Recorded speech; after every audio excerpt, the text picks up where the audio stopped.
आपको नोटिस आएगा अगर आना है तो।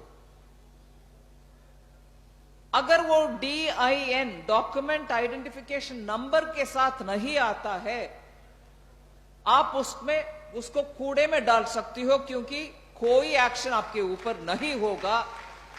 आप कोई आकर के आपसे पूछे कि नोटिस भेजे, वो कहां है, आप बिल्कुल ये बोल सकते हैं कि कहां नोटिस है, मैं कूड़े में डाल दिया, क्योंकि वो कानूनन नॉन एस्ट बोलते हैं, उसको कुछ भी स्थान नहीं है। इसीलिए अगर डॉक्यूमेंट इंफॉर्मेशन नंबर बिना जो भी कागज इनकम टैक्स से GST से आते हैं, तो उसको आप मान्यता देने का आवश्यकता नहीं है, सीधा कूड़े में डाल दीजिए।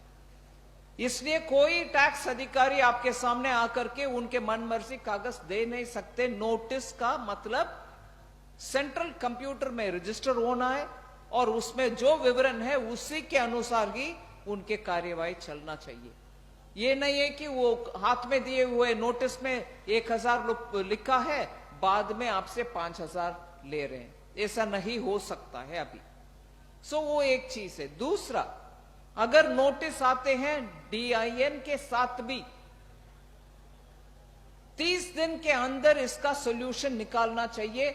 लगातार 2, 3, 4 साल तक ऐसे रखना मना है। अगर नोटिस भी आता है तो 30 दिन के अंदर आपसे जवाब आना, उस जवाब के ऊपर वो भी या तो आगे बढ़ना या तो केस को क्लोज ही करना चाहिए। समय सीमा के अंदर ये व्यवस्था चालू रखने के लिए ही हम ऐसे कदम उठा रहे हैं। सो सिंप्लीफिकेशन के ऊपर, टैक्स हरासमेंट के ऊपर हर दिन लगातार कुछ ना कुछ कदम उठाते आ रहे हैं, जो सजेशन के नाम पर आती है।